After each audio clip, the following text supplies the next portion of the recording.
Welcome, everyone, to this exclusive webinar hosted by Hydrogen Energy News.biz. We're thrilled to have you join us for an insightful session on the innovative journey of hydrogen fuel cell technology in maritime vessels. I'm Arnes Biogradlija, your host for today. We're honored to have Dr. Lennie Klebanoff, an esteemed hydrogen fuel cell technology expert from Sandia National Laboratories in Livermore, California, with us today. If you thought hydrogen was just for sending people into the space and hydrogen fuel cell trucks and buses, think again. Dr. Klebanov is here to blow us away with its zero emission maritime magic.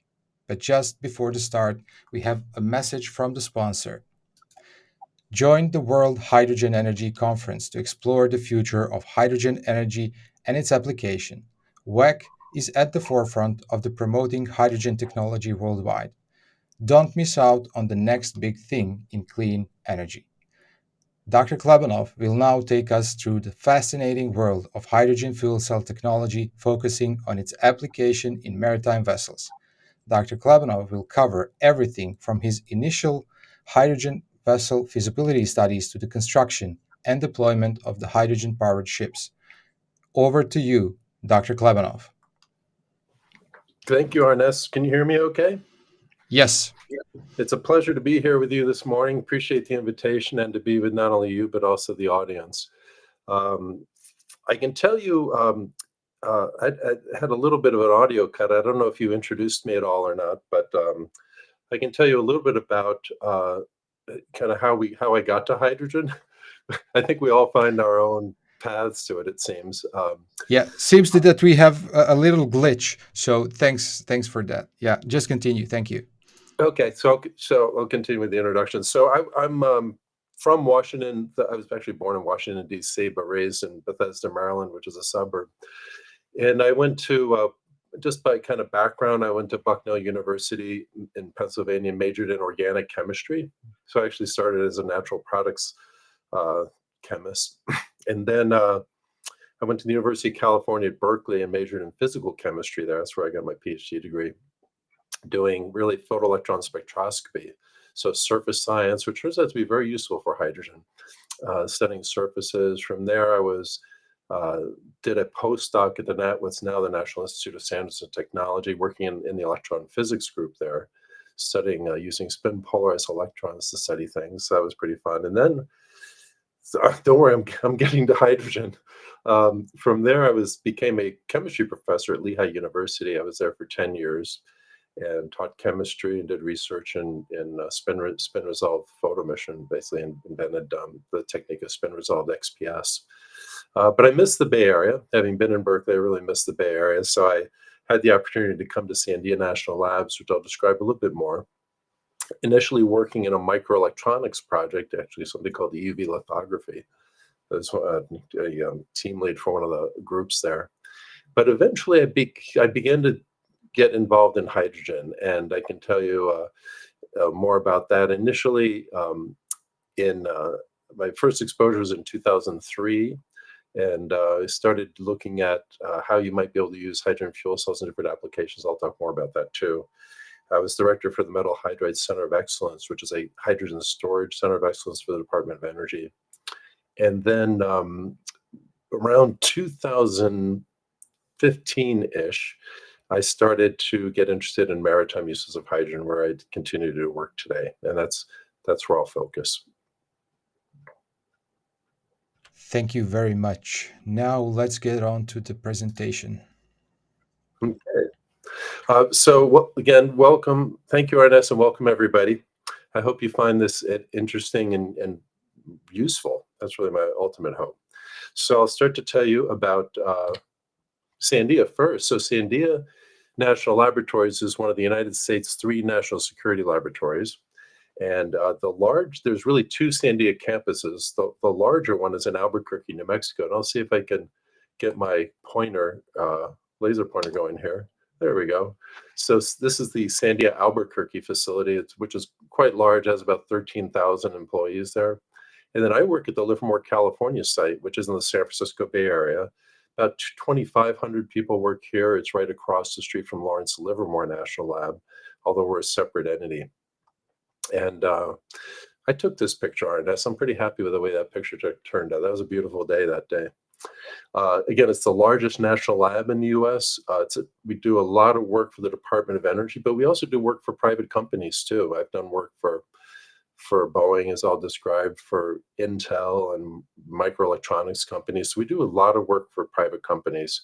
But in the hydrogen area, which is, by the way, based in Livermore, so the hydrogen program is based in Livermore.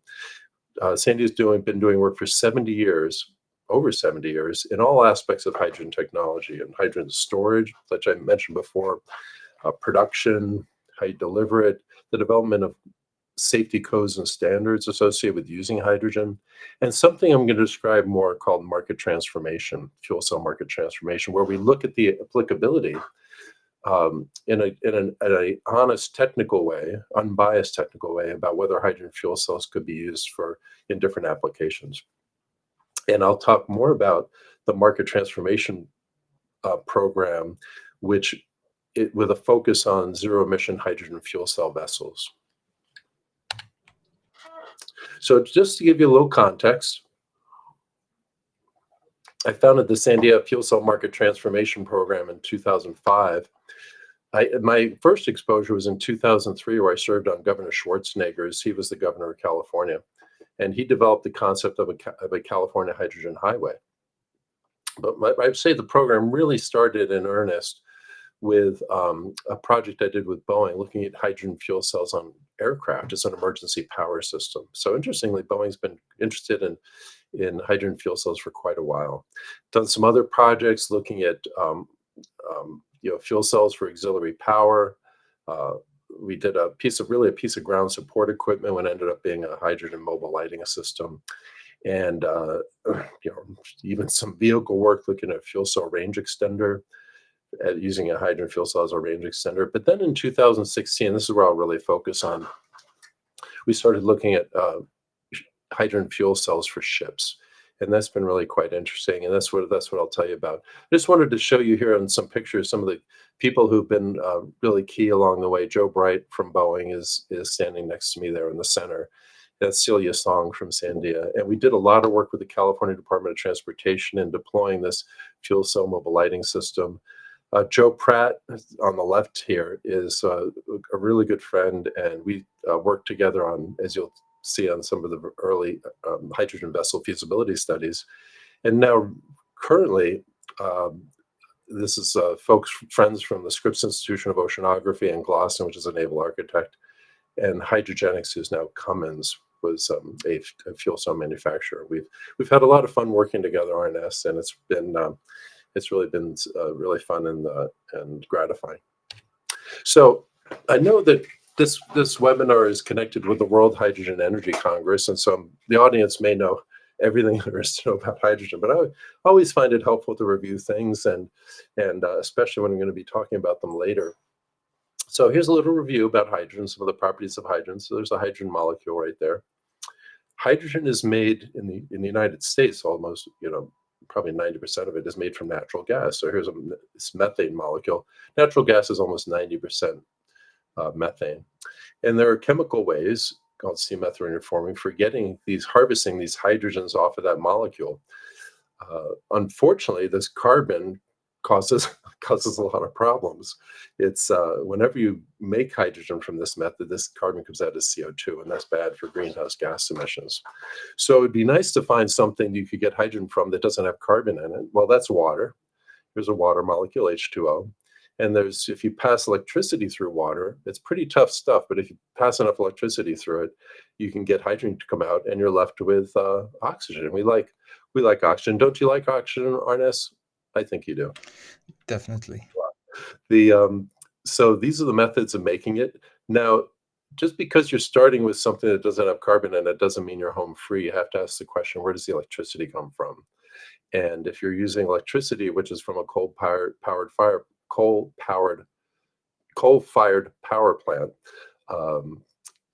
there are going to be some emissions associated with that. So it really depends on how you make it, is what the ultimate greenhouse gas benefit is. And I'll come back more to that. So hydrogen is typically a gas, but if you work hard enough, you can make it a liquid, but you have to make it really cold. And because hydrogen molecules are barely interacting with each other, liquid hydrogen evaporates very quickly. So if you spilled 4,000 gallons of it, uh, of liquid hydrogen, it'll evaporate in 6 to 7 seconds. So whatever's going to happen happens fast. Hydrogen's more buoyant than helium. People have a lot of experience with helium balloons, but it's actually more buoyant than helium. And if it goes up, 40, 50 miles an hour very quickly if you release it. Overall, it's very similar to natural gas. In the United States, about half of the American homes have natural gas in them. I'm not sure about in Europe or other parts of the world that number is, but the United States is quite prevalent. Hydrogen is not a direct greenhouse gas, but it does have some photolytic properties which are being looked at. But I think the growing consensus is that any negative greenhouse gas effects coming from its photolytic properties are probably very minor detraction from the real benefit of using hydrogen. And we can talk more about that too. If spilled, liquid hydrogen evaporates, leaving no residue. And this is something which I don't think most people in hydrogen really appreciate. If you spill liquid, it's impossible to have a polluting fuel spill with hydrogen. And people in the maritime industry worry a lot about polluting fuel spills, diesel fuel spills, and oil spills. So if you spill liquid hydrogen, it just evaporates and it disperses and goes up into the upper atmosphere. And eventually, if it survives photolysis, it actually has escape velocity. So it'll leave the planet. So if you spill liquid hydrogen in a sensitive area, it not only removes itself from that sensitive area, it removes itself from the planet, which is pretty good. It is a flammable gas. It can be ignited given an ignition source in a combustible hydrogen-air mixture, 4 to 75% in the case of hydrogen. But the hydrogen safety really follows the same approach as natural gas, which are well developed. You want to eliminate ignition sources, eliminate hydrogen leaks first, and eliminate ignition sources. That's really, it can be used very safely if you do those things. Now, I'm guessing, Arnes, the audience probably knows a fair amount about fuel cells, but just in case there are some people who don't or need some refreshing, I'll be talking Yeah. about using hydrogen in something called a hydrogen fuel cell. And this is a diagram of a fuel cell. It's very similar to a battery, except a battery, it doesn't have the pace that a battery has. So if anybody's like me, like when you were a kid, you like to destroy things. So I used to remember cutting open batteries just because they were there. And you see this kind of gray chemical paste in there. And in a battery format, the chemical paste has a reaction that happens. It releases energy in the form of a battery. It releases energy as like a voltage and a current. Well, a fuel cell is very similar, but it doesn't have the paste in it. The paste is separate. So in this case, the paste is hydrogen, which is stored separately, and oxygen, which is pulled in from the air. So the reaction that happens in a fuel cell is hydrogen plus oxygen goes to water. That releases energy. And because the two steps of this reaction, hydrogen releasing electrons and oxygen accepting electrons, are spatially separated by a membrane, in this case, a proton exchange membrane. Because those half reactions are spatially separated, you can get at the work which is being you can use it for useful work. Like if hydrogen and oxygen react in a balloon, if it just burns in a balloon, you can't get, other than the heat, you can't use it for useful work. But if they're spatially separated, which that membrane gives you, you can actually get the tendency for this reaction to happen to push electrons through a circuit and do useful work with it. So this is a proton exchange membrane. Everything I'm going to tell you about today involves proton exchange membranes, fuel cells. They're commercially available, so you can buy one, have it delivered to your house. They're typically more efficient than diesel generators in terms of using their fuel energy, but large diesel engines are pretty efficient. And so this energy efficiency gain gets less the higher power you're talking about. It completely eliminates emissions at the point of use. The only thing coming out of these things is warm, humidified air. But remember, the emissions associated with making hydrogen are important. I'll talk more about that. This hydrogen fuel cell technology eliminates fuel cells, and it also greatly reduces noise. Almost nobody talks about this. It's kind of the last thing I think about when thinking about hydrogen fuel cells, but they really are much quieter than a diesel engine, and that can be important. Uh, and emissions can only arise from the hydrogen production and delivery path, which I'll describe a little bit more. This is an old picture that Ryan Suka from Hydrogenics, now Accelera with Cummins, and this is the fuel cell modules. They look kind of like carry-on suitcases, or they're about that size. This is an older picture. This is a 30 kilowatt system, and they're typically mounted in racks. So they're kind of racks is how you deploy these things. Uh, this particular rack back in the day, this picture is probably like 8 years old, was 120 kilowatt rack, so it's 4 times 30. But now the fuel cell companies, Arnes, have done a great job reducing the footprint of PEM fuel cells. So you can get a rack like this could probably have 400 kilowatts in it. The fuel cell power density has quadrupled in the past 10 years, which is pretty amazing. So Amazing. remind everybody, what goes into these things is hydrogen and air, and what goes out is electricity, waste heat. They're not 100% efficient; they're about 50% efficient. So half of the hydrogen fuel energy just goes into heat. So this thing gets hot, and so as a result of that, the liquid that comes out, the liquid water, there is some liquid water, but it's mostly warm water vapor or even steam that can come out. So that's a quick discussion of hydrogen properties and hydrogen fuel cells. Now let's get to the maritime work. So back in 2015, or maybe about 2015, we got a call one day. Joe Pratt and I got a call one day from this fellow. This is Tom Escher from the Red and White Fleet, and he's Tom owns a fleet of tourist vessels in San Francisco, and you can go on his boats and go underneath the Golden Gate Bridge and around Alcatraz Island. It's really fun. I recommend it to any in the audience who'd come visit San Francisco. Let's go take a ride on the bay. And Tom is very concerned about environmental issues, and he wanted to know if he could completely eliminate emissions from his vessels. So he actually talked to the DOE about it. DOE referred them to us. Joe and I looked at this problem for like a day, maybe a day or two, and we said, "Well, it doesn't look crazy," but we didn't really know enough about boats. So our answer to this inquiry was, can hydrogen fuel cell technology reduce vessel emissions to zero on a ship? What would be involved? And our initial answer was, well, we don't know, but we're happy to take a look at it.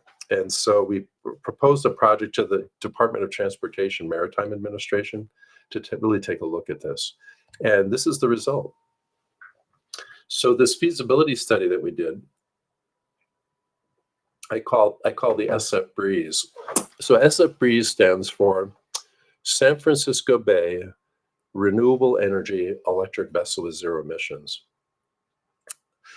I came up with that acronym, Arnes. I'm very proud of it. And it turns out that I'm really good at coming up with acronyms, but I have to say it's a pretty odd talent to have.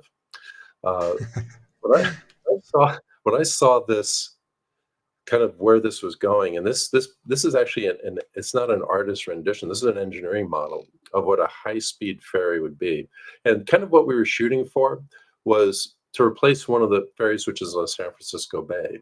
So they go 35 knots, they go fast. And we said, okay, let's see if this thing could go 100 miles, 100 nautical miles before needing to be refueled. Because one of the longest route in San Francisco Bay is from San Francisco up to a little town called Vallejo and then back. It's about 25 nautical miles. So the idea was, can we get this thing to go up and back twice in the morning, refuel at lunchtime, and then go up and back in the afternoon, and then refuel in the evening. So that was kind of the parameters we were looking at, the context of what we were looking at this with. So when we started looking into what's required, you get pushed into liquid hydrogen very quickly. This thing requires 2,400 kilograms of liquid hydrogen per day, but it's refueling one. So this is a tank that has 1,200 kilograms of liquid hydrogen in it. And you get pushed into liquid hydrogen pretty quickly. as soon as you're going fast or far, you just need as much hydrogen on the vessel as you can, and liquid is currently the best way to store it. Um, the propulsion power for this boat is oh, and by the way, I did want to say one thing about this. This for those of you who are used to working with like fuel cell light duty vehicles or smaller applications, which I was, by the way.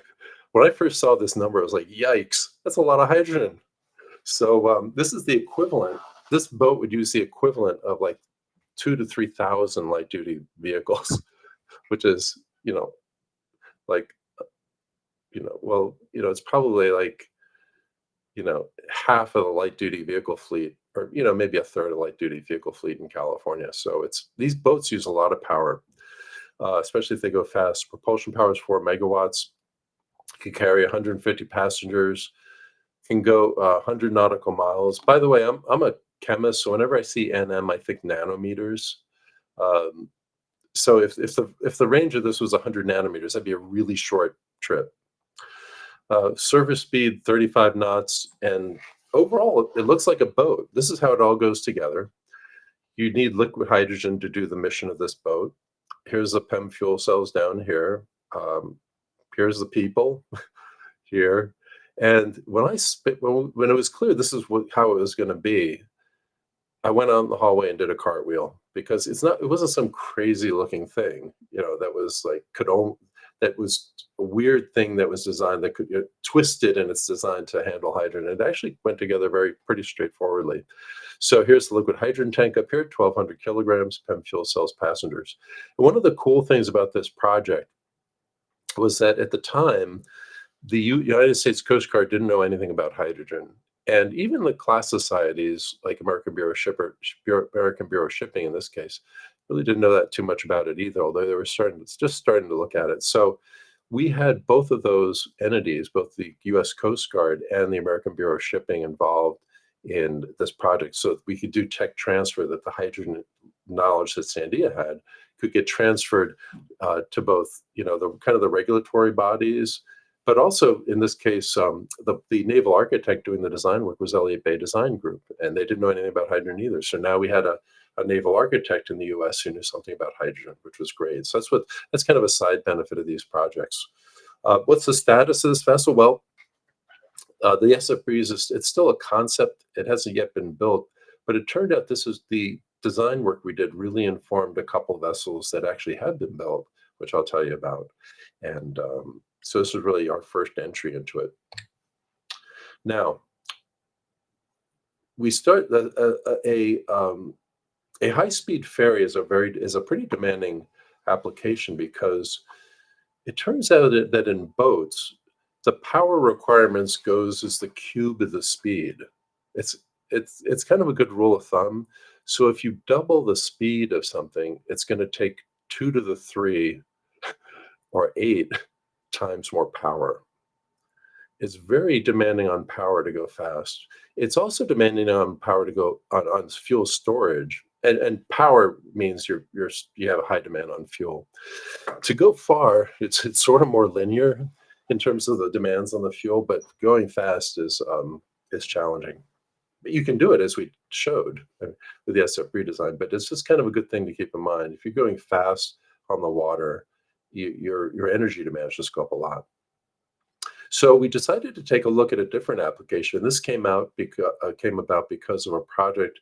Well, Joe Pratt and I went down to the Scripps Institution of Oceanography just to talk to them really about what we were doing. It was kind of an informational sort of thing, and um, and we visited Bruce Applegate from Scripps and Zoltan Kennedy, also from Scripps, and they asked the question: is it technically and economically possible to create a zero-emission fuel cell research vessel that meets or exceeds the requirements of such vessels operating along U.S. coastlines?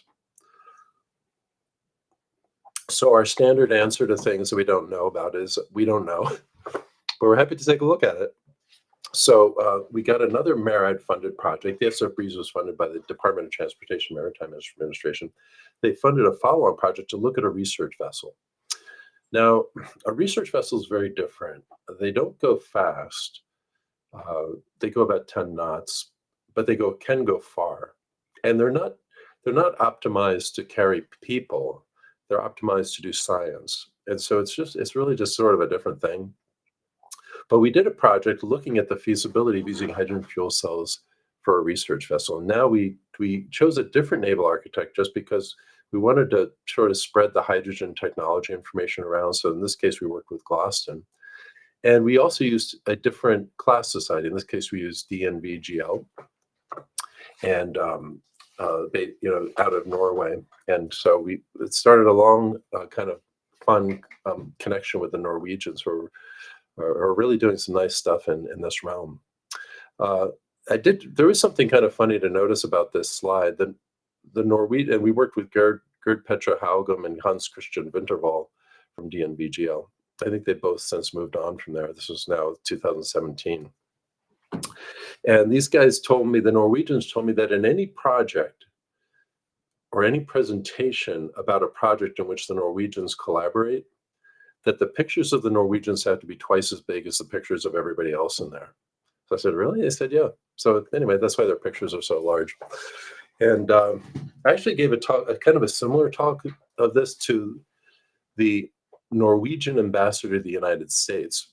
And that was Ambassador Oz at the time. And I asked him, hey, Ambassador Oz, these Norwegian scientists said that their pictures had to be twice as big as the other people. And I said, is that really right? He said, yeah, that's right. So I like to tease my. So what did we come up with? So we collaborated with Glaston. Scripps told us kind of what this boat had to do. DNVGL was involved, and so was the Coast Guard still. And this is what we came up with. So this is now in 2018. This is a zero-emission research vessel. And it turns out, Arnes, this is really interesting, because the oceanographers who are interested in a boat like this have very different desires around what these boats do. And so I'll tell you a little bit about that. But this is what the boat is. It kind of has the same elements. You get pushed into liquid hydrogen quickly. As soon as you have to go far, that these boats do, they don't go fast. 10 knots isn't that fast, but they go far. You need a lot of hydrogen, and liquid is the best way to store it currently. Fuel cells are down here. And this is kind of how it all goes together. It's an aluminum vessel. It's actually a trimaran, which is an interesting design that Glaston chose, but I'll just mention at this point. The SF Breeze was a catamaran, so it had like two pontoons, and this case this is a trimaran with a central hull with these two side structures. But anyway, this is a hydrogen coastal class research vessel. Can go 10 knots, has a 2,400 nautical mile range. It can basically operate for 2 weeks at 10 knots. It can operate for 2 weeks at 10 knots before exhausting the fuel. It has almost 11,000 kilograms of consumable liquid hydrogen. Less power, look at that. It's less power. Why? Because it's going slower. Remember that cube relationship there? That's it showing its head right there. 1.8 megawatts of PEM fuel cell power. And it's very quiet. Now, this is getting into why are the oceanographers interested in this? They're interested in the zero emission aspects, but it turns out this boat works better than a diesel boat from their point of view. And one reason is that it's quiet. Hydrogen fuel cell technology is very quiet. The fuel cells themselves, the stacks, are dead nuts silent. I mean, but there is some, usually there's cooling equipment. They call it a balance of plant, that has some sound associated with it, but it's much quieter than diesel technology. And the reason they're interested in this is that oceanographers do a lot of sonographic measurements with these research vessels, sound-based measurements of the ocean floor. And so they worry about squeaky door hinges. So they're very, very concerned about noise. The other thing is that in a zero-emission vessel like this, they do a lot of air sampling. So they do a lot of air sampling all over the world, and the diesel emissions in their current boats can foul up the air sampling. So they're very, very interested in it from that point of view. And also, like I said, it's impossible to have a polluting spill. These boats go into very sensitive ecological areas, and if they spill a cup, if they spill like a cup of diesel fuel, people lose their jobs over that. So they're very concerned about diesel spill. And also, these boats go into the Arctic.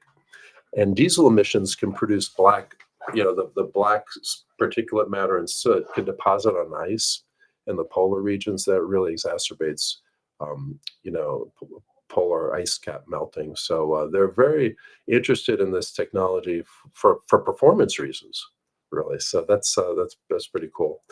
Uh, it turns out this boat has really outstanding scientific capabilities, and it's really this is designed for California's educational and R&D needs. So, what's the status of this boat? Well, this boat itself, Scripps is interested in it. It turns out it's still a concept vessel in a sense. It has a range of 2,400 nautical miles, like I said, speed of 10 knots, can carry 20 scientists. But the cost to build is about $80 million, which is not that bad considering other boats which are similarly capable, but it's a little more than their typical funding streams. So we decided to make kind of a different kind of exploration, which I'll talk about in a moment. Anybody wants to know anything about this vessel, we published a paper in the International Journal of Hydrogen Energy, which you can check out. So this boat was a little more, although Scripps is interested in it, in the near term, they were interested maybe in a boat that was a little smaller. And I'll tell you about that now. So Scripps asked the question after this zero-B study, well, what if you did a partial introduction of hydrogen onto a vessel? What would that look like? If you could almost imagine it'd be like a hybrid, like a hydrogen hybrid vessel where you're not replacing all of the diesel fuel, but maybe you're replacing a good chunk of it, maybe a third. So they have this vessel called the Robert Gordon Sproul, and this is a teaching vessel. It's a smaller vessel in their fleet. And they said, well, what would happen? This boat now is 45 years old. It was literally bought in a fire sale. Scripps bought it 45 years ago when there had been a fire on this boat, and so they got it inexpensively and refurbished it, and it's been in great service for 45 years. But it's a diesel boat, and they'd like to know if to replace this vessel if they could use some new zero-emission technology. So we did a project, again funded by MARAD, the Department of Transportation's Maritime Administration, looking at how you would replace with this boat with potentially three variants. One was an SRV, stands for Sproul Replacement Vessel. Was our project name for it. A baseline vessel, which is basically just a traditional diesel power. You always in these studies like to try to compare to something that's like a control, so you know where you're standing.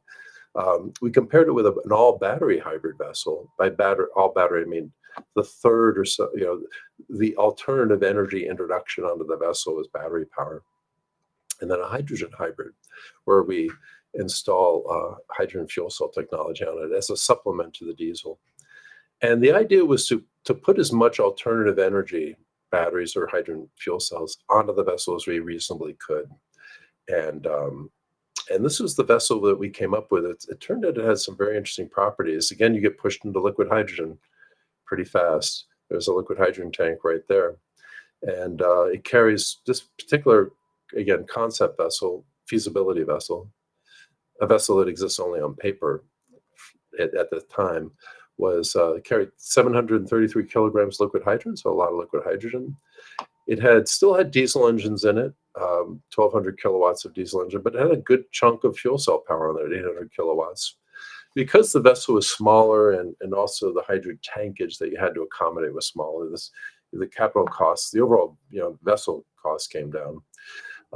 And what we found was that when we did an analysis of the benefit of using hydrogen, and again, you always have to ask yourself, like, why are you doing all this? Well, it's to reduce emissions primarily. But with hydrogen, there could be other reasons, like fuel security reasons. It could be made anywhere you have sunlight and water, you can in principle make hydrogen. So it also has some good energy security benefits. Anyway, when we looked at this vessel and what it could do, it turns out you could reduce the emissions by 27%. It's not like a gigantic reduction because you're only, it turns out, putting like a third of the total propulsion power in there is hydrogen power. So you're not going to eliminate all of it. You still have diesel fuel on the vessel. But what was really interesting, it was kind of unexpected, was that 75% of the missions that this boat does, 75% of them could be done entirely on hydrogen. Uh, these boats can go out. A lot of the missions are like 2-day teaching excursions where they take oceanographic students out and do laboratory work and have a field experience, which just sounds like a tremendous amount of fun. That just sounds like a, to be an oceanography student just sounds like really really fun time. So, but it turns out they do a lot of that with this vessel, a lot of teaching, and 75% of the missions can be done entirely on hydrogen.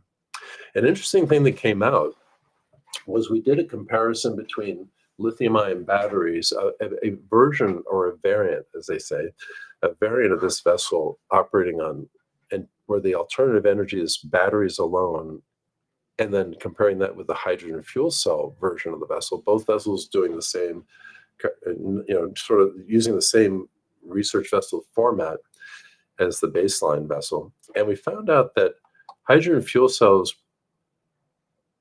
gave a 9x improvement. It was 9 times better than batteries in terms of the energy density. And that really showed up in the range of the vessel. Like the hydrogen only range of the vessel was like 9 times better than for lithium ion batteries. And the reason is just when you get into these large amounts of stored energy and high powers, the density, the stored energy density of the combination of hydrogen and fuel cells is just a lot better than the current lithium-ion battery technology allows. So that was sort of an interesting result. So what's the status of this vessel? Well, I'm going to tell you about the status because it's pretty interesting. The hydrogen hybrid vessel, this vessel design, turns out it served as the basis for a proposal that Scripps made to the state of California. And I'll tell you more about that. So that's all. That's it for the feasibility studies. Basically, it looked like you could make very capable vessels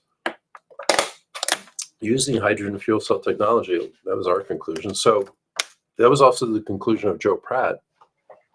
So Joe left Sandia to start a company and make a company that provides hydrogen fuel cell powertrains. I think also he was a little stressed out working with me, Arnes. It's very stressful working with me. I think he just couldn't handle it anymore. So Joe, I don't feel like that though.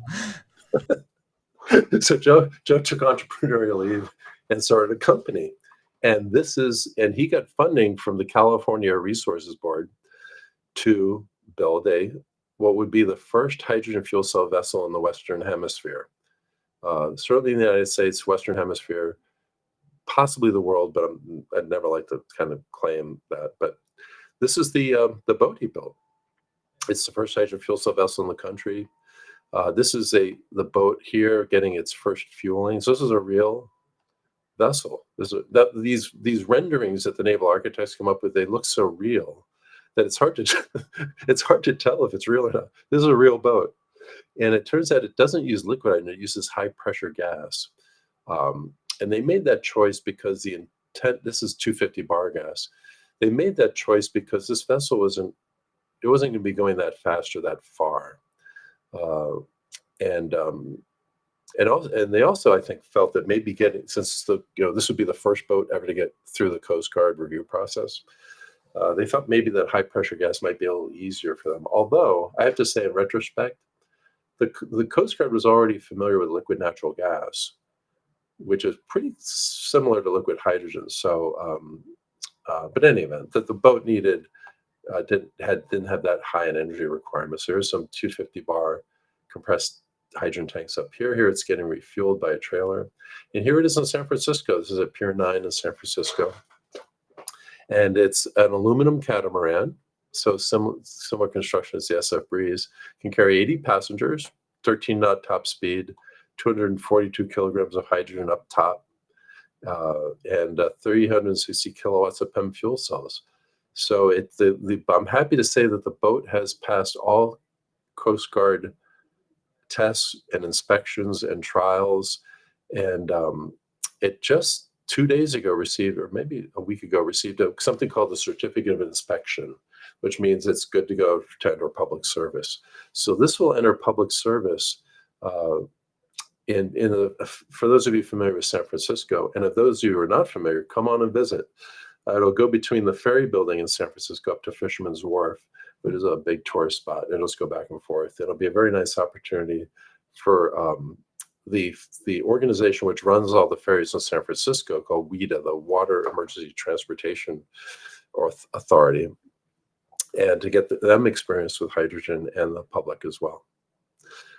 Now, I want to tell you about something which I just found so exciting. So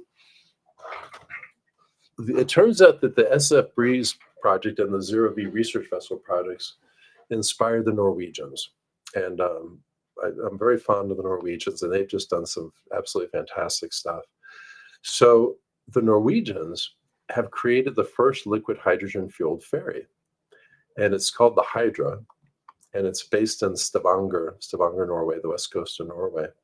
And this vessel uses a liquid hydrogen. There's a bit liquid hydrogen tank and some fuel cells, which are down there, as a basis, as a car and people ferry in the west coast of Norway. And the reason I'm so happy about this is, apart from just that I think it's a great advancement, was that I didn't know about this, but it turns out that the SF Breeze report we did encouraged them.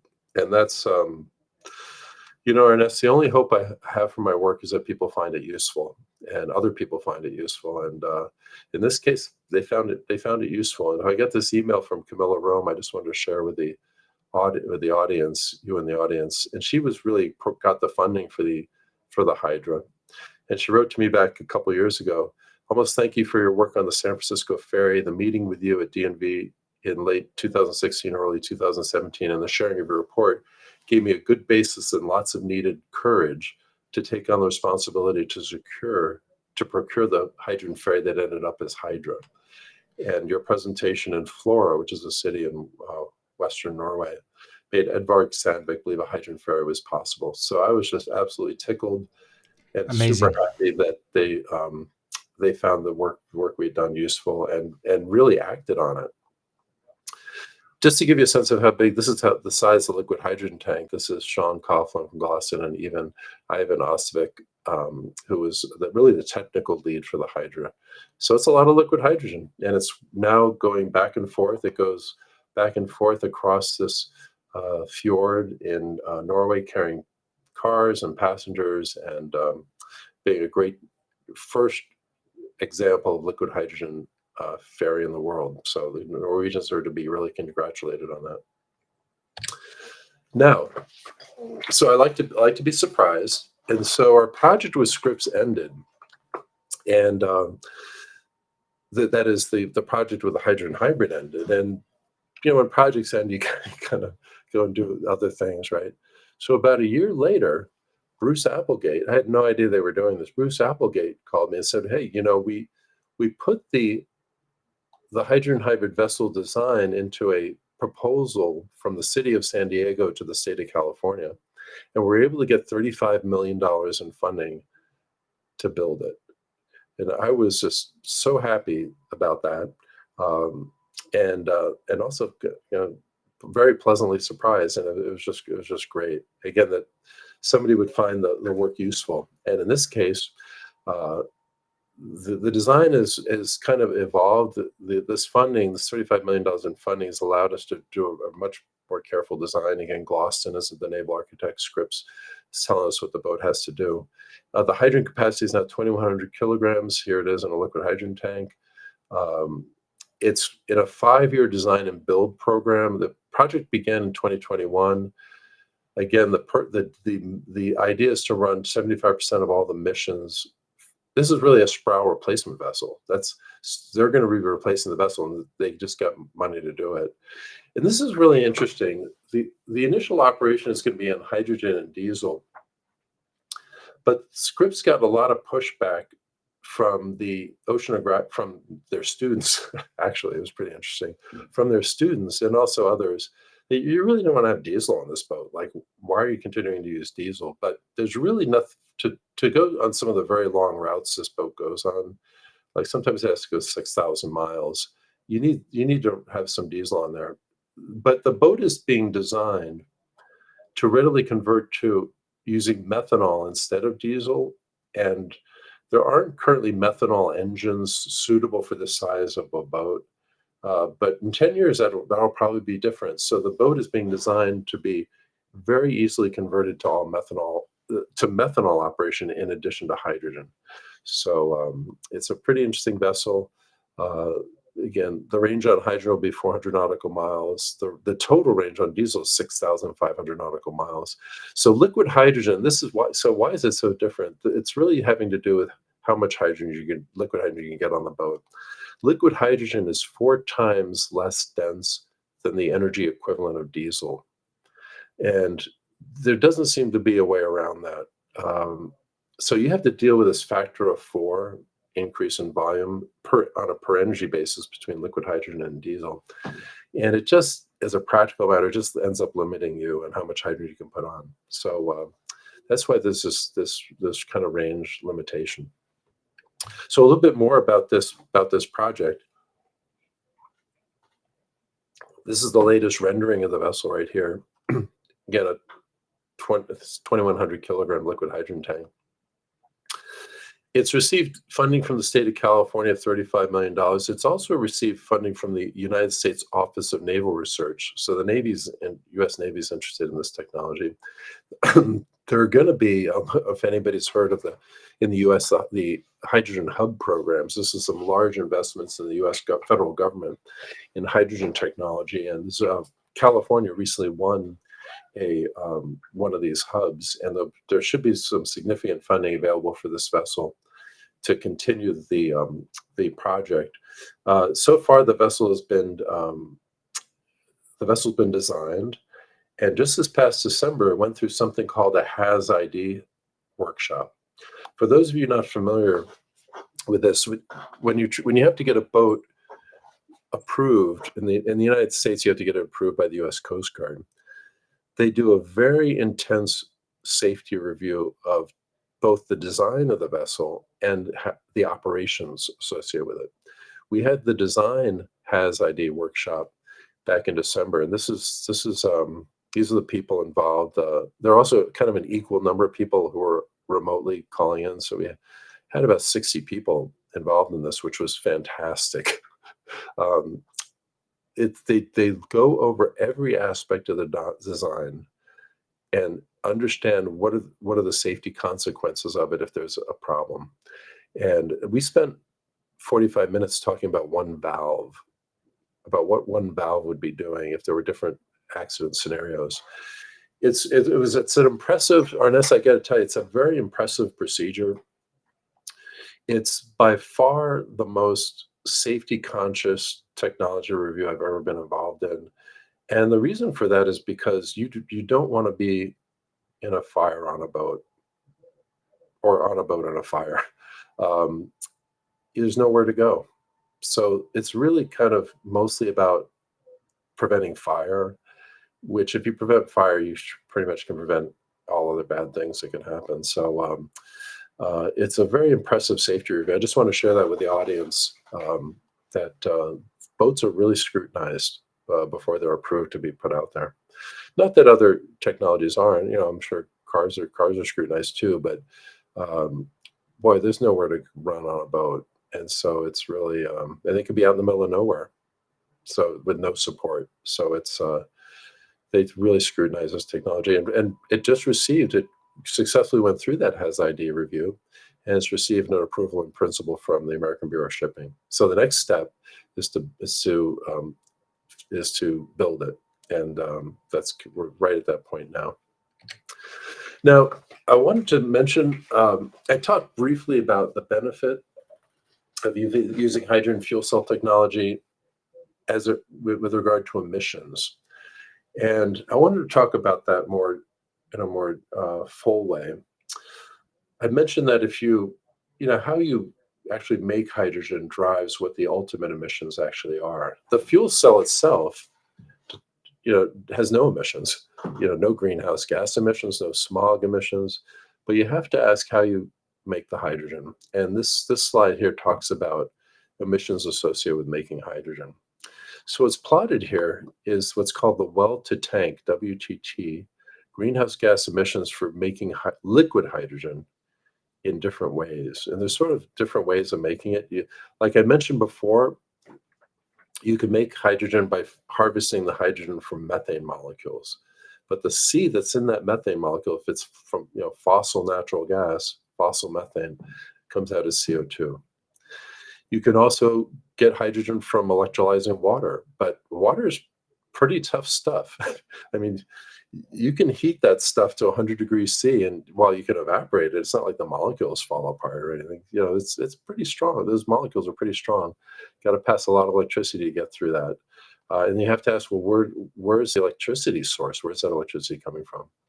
There are ways of getting hydrogen out of if you're using fossil natural gas, and if you're using, in this case, it was the European Union mix of electricity grid mix. I won't go into why I was looking at that, but anyway, you can see that the emissions are pretty substantial. This is plotted in grams of CO2 equivalent per megajoule of fuel produced. The equivalent number for diesel fuel is 87. This is for actually not only making diesel fuel, refining oil, but actually using it. So you're burning it in an engine. That number is 87. So if you're on a per energy basis, if you're making hydrogen from natural gas reforming using fossil natural gas, or electrolyzing water using a grid which isn't 100% renewable, or it can have a large carbon footprint associated with it, it's worse than diesel fuel from a greenhouse gas point of view. But if you use renewable methods getting the hydrogen, for example, if you get rid of the carbon and methane that came from 65 million years ago, and you get that, and you look at wood has hydrogen in it, but the carbon in wood came recently from the atmosphere, so it's kind of like carbon neutral that way. You can get very low greenhouse gas emission numbers. Water electrolysis using carbon-free electricity, nuclear power, or wind, very low. If you take the average of these, it can be quite low. This is really the promise for hydrogen, and pretty much everybody knows this in the hydrogen world. We're using hydrogen, which is not so clean, to get the technology up, but really this is the future, and this is the real reason for looking at hydrogen. If anybody would like to know some more about how we do these calculations, I have a paper down here that they can consult. So what does this mean for these vessels? What's the benefit? And I'm going to use the example of the Zero V, because it's an all hydrogen vessel. And what's plotted here is there's really two sections. The left hand is about greenhouse gas emissions. Here I'm calling well to waves. This just means well to tank is the emissions associated with getting the fuel to your application. In this case, well to waves mean you're actually using it on a boat. In a fuel cell, using it for a fuel cell, well, because the fuel cell itself is zero emissions, well to waves is the same as well to tank, but that's a kind of a point. So over here is greenhouse gas emissions, and over here are what are called criteria emissions. These are emissions like smog, oxides of nitrogen, unburnt hydrocarbons, methane, and particulate matter. So I'll be talking about them separately. So what's shown here is the emissions. This is the equivalent greenhouse gas emissions per year from the Zero V. Remember, all hydrogen research vessel running on fossil natural gas using liquid hydrogen coming from fossil natural gas, liquid hydrogen coming from renewable hydrogen, and comparing it to diesel, the equivalent diesel vessel doing the same mission, and biodiesel. What you see here is that hydrogen running on fossil natural gas is worse than diesel emission. A diesel vessel from a greenhouse gas point of view. Why is that?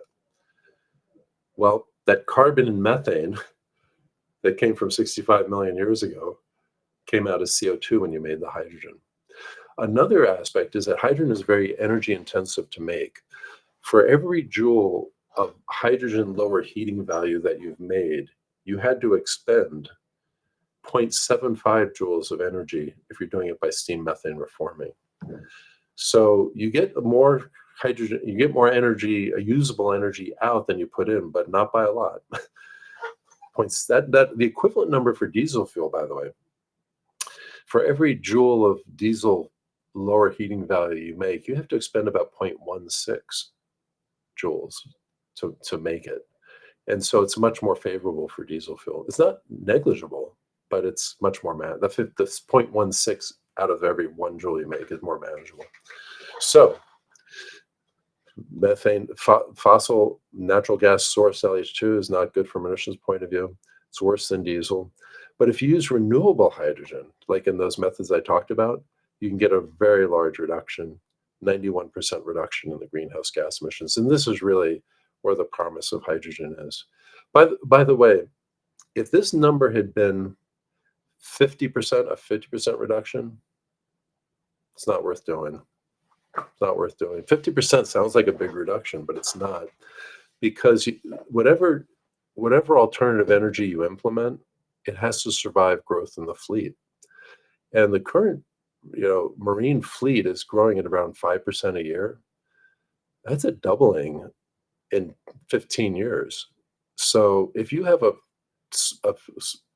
approach which only reduces greenhouse gas emissions by 50%, that's going to get wiped out in 15 years by fleet growth.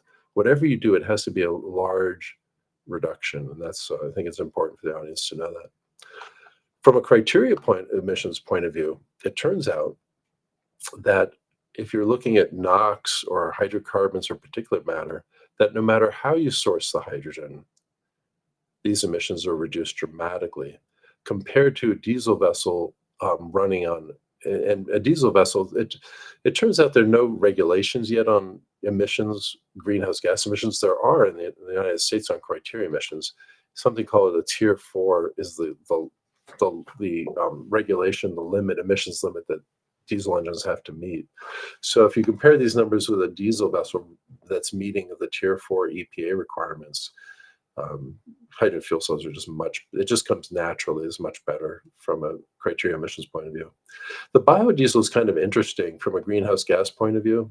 Biodiesel, the carbon in the diesel, in the fuel is sourced, from biomass, but it's not quite as big a drop as you might think. And the reason for that is it's pretty energy intensive to make biodiesel. And so that energy intensity, how much energy you have to put into the process to get the fuel, kind of limits you. So that's why this is. And biodiesel in this case, it's just meeting the same Tier 4 requirement, usually reached by after treatment of the exhaust. So that's very similar. So anyway, those are some of the kind of the emissions rules. You really want to use renewable hydrogen.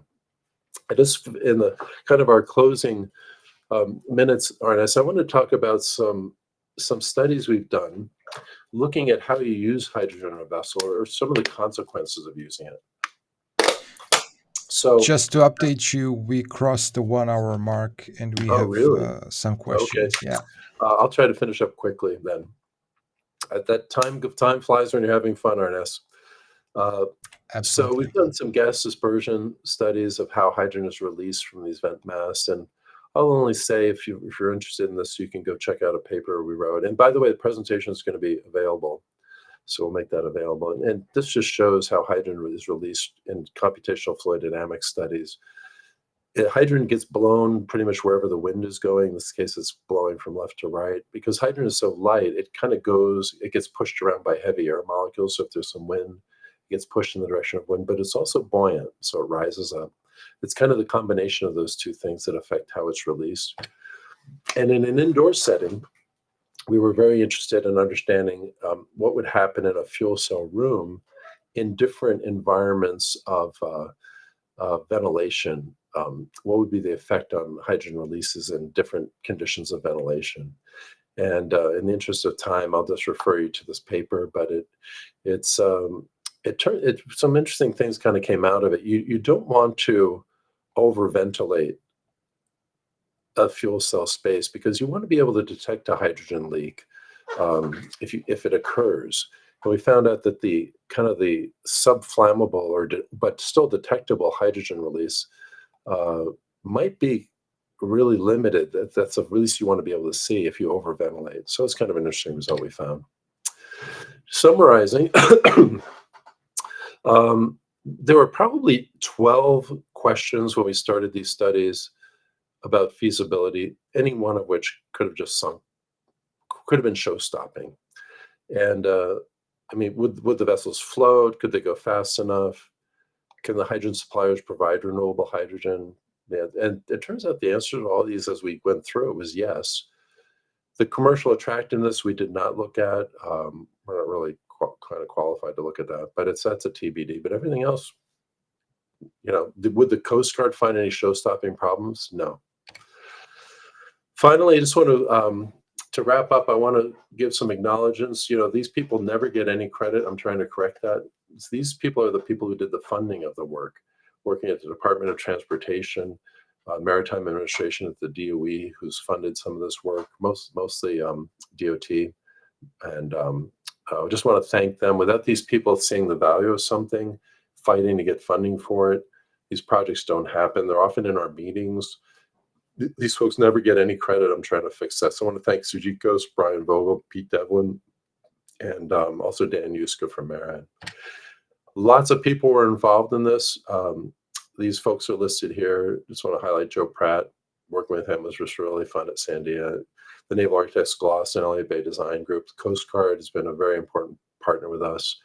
And I just want to thank them. And if anybody wants to know more about these projects, you can go to our website, maritime.sandia.gov, and for free you can download the reports from these projects.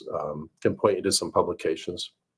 And if you have any questions that aren't answered in the time we have remaining, feel free to send me an email or call me, and happy to try to answer your questions. And with that, Arnes, I'll thank you for the invitation, and I'll do my best to try to answer questions that come up in the next 15 minutes or so. Thank you. Thank you, Dr. Klebanoff, for that enlightening presentation. Now we'll open the floor for questions. If you have any questions for Dr. Klebanoff, please type them into the Q&A box, comment box, direct message box. We're coming back after the short break.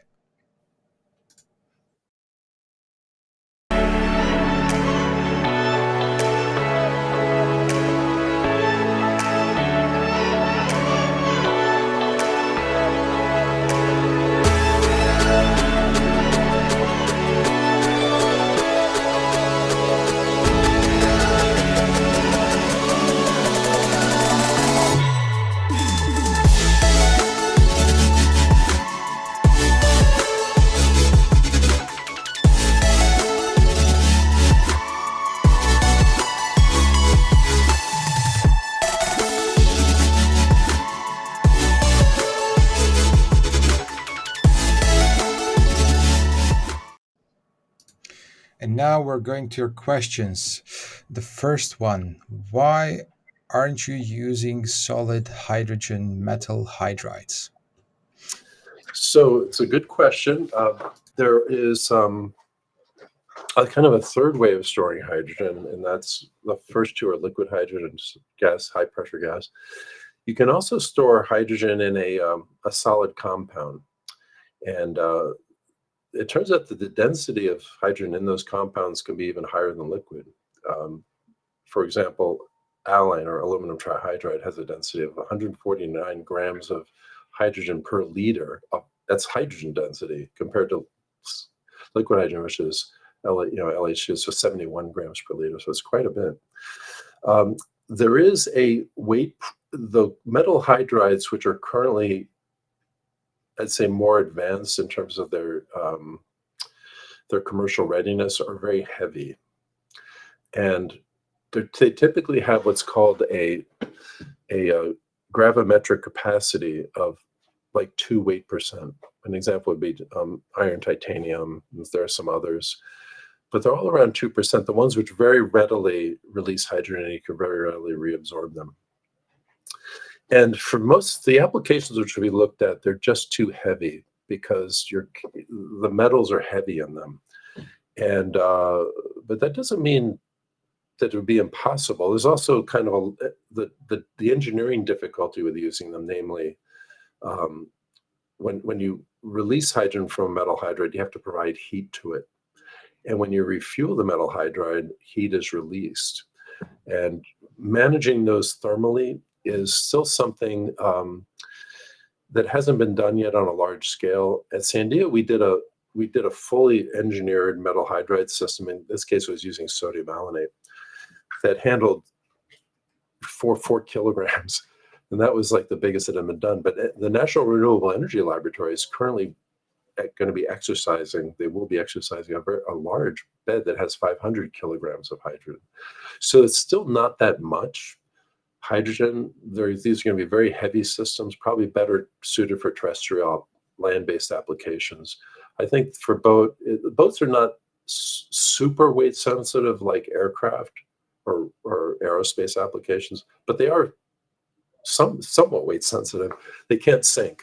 So I would say the reason they haven't been really used or considered in our feasibility studies is that the metal hydrides, which would be more commercially ready, is they're just too heavy, and we didn't want to base our feasibility studies on a hydrogen storage component, which is still in the R&D phase, because it was that part of it would be too uncertain. So we just wanted to see if the thing would sort of go together just using commercially available technology.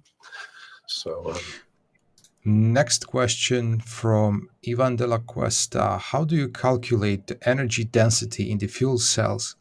Do you take in account the weight of the tanks and the hydrogen itself? So the energy density, this is the way I like to think about it. So in a battery, you sort of have everything there. Everything is in the battery. The power delivery device is there. The energy is in the power delivery device. In a fuel cell, hydrogen fuel cell system, the system energy density is, you have to take into account the tankage that you're storing the hydrogen, but also the fuel cell, right? That's part of the delivery system, and not just the fuel cell, but the kind of supporting stuff around the fuel cell, like the coolant system and so on. So there's a difference between the energy storage in the liquid, case of liquid hydrogen, or in the gas, in the case of high pressure hydrogen, and what the effective energy density is. For hydrogen technology, the effective energy density is storage and then the fuel cell. So for the storage part of it, you have to really understand what the storage system weight is. In the case of cryogenic storage, it could be a very large liquid hydrogen tank, or a high pressure tank. It could be a high pressure 700 bar, 350 bar tank. So that's why these vessel studies have been interesting. Like when I mentioned that for the hydrogen hybrid study, where there was a partial reduction of hydrogen in the system, the comparison with batteries really was in the vessel range, which took everything into account, like how much battery energy you could get on the vessel engaged its inherent energy density, how much hydrogen technology you could get on it engaged all aspects of the hydrogen technology, and then you could look at it at the very end. So that's the approach to thinking about the energy density, and it has to be a broad approach because there's a lot of stuff that goes into a hydrogen storage system. I mean, it's the fuel cell, it's the storage. There could be a supporting equipment, like for cryogenic storage, you have to have an evaporator which takes the cold liquid hydrogen gas and warms it up to the room temperature of a fuel cell. So there's lots of system energy densities to take into account, which we look at, but I don't have like a number like what that is. You just have to take them into account in evaluating how those energy densities, system energy densities, affect how much of the technology you can get onto an application and what the end result is. And the final question, looking ahead, what are the prospects for future advancements and adoption of hydrogen fuel cell technology in maritime transportation? So these first vessels have been groundbreaking. The Hydra in Norway has just been really a groundbreaking vessel. The Sea Change has also been groundbreaking here in the United States. And the Scripps vessel in the oceanographic community was also groundbreaking. The question is, to what extent this hydrogen fuel cell technology will be adopted in other maritime applications. And it's interesting. Joe Pratt Joe Pratt did a study, which is on our website, looking at what are the possible vessels that could use hydrogen. And he found that there was really no upper limit. They looked at even a cargo vessel. If you look at a cargo vessel, which has space devoted to fuel currently and engines, and you took out the diesel engines, you took out the fuel or the fuel oil, and asked how much liquid hydrogen and fuel cells could you get into that same space, you could do it with liquid hydrogen and fuel cells. And I invite you to look at Joe's applications. The problem, I think, comes in very small vessels because you're having to deal with this factor of 4 increase in the liquid density compared to diesel fuel. And it's kind of a hard one, but that gets better the larger the vessel. So the limiting factors, I think, are going to be the current cost of hydrogen is high. It's about, these vessels will probably be getting delivered hydrogen. Delivered hydrogen probably costs $50 a kilogram right now, and a kilogram of hydrogen is sort of the same energy in it as a gallon of gasoline. So the cost of hydrogen is very high. The cost of everything is high the past 3 years. I mean, everything has gone up like 30% easily, and everything as far as I can tell. So the cost of hydrogen will remain high. If we can get the cost of hydrogen down, that'll be I think, the single biggest enabler of enabling in a good way, enabler of using hydrogen more extensively in the maritime world, because there doesn't seem to be enough. It scales well. Liquid hydrogen and fuel cells scale well, and that means it can be used for even larger vessels. Thank you, Dr. Klebanoff, for answering those questions and for your informative presentation. Thank you, our audience, for your active participation once again. Dr. Klebanoff, it was an honor. Thank you for being our guest today. Thank you, Arnes. I appreciate everybody attending. Let me know if you have any further questions. Happy to try to answer them.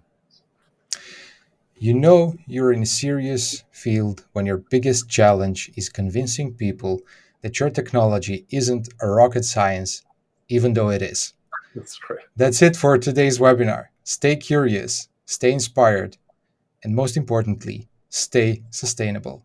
Until the next time, goodbye.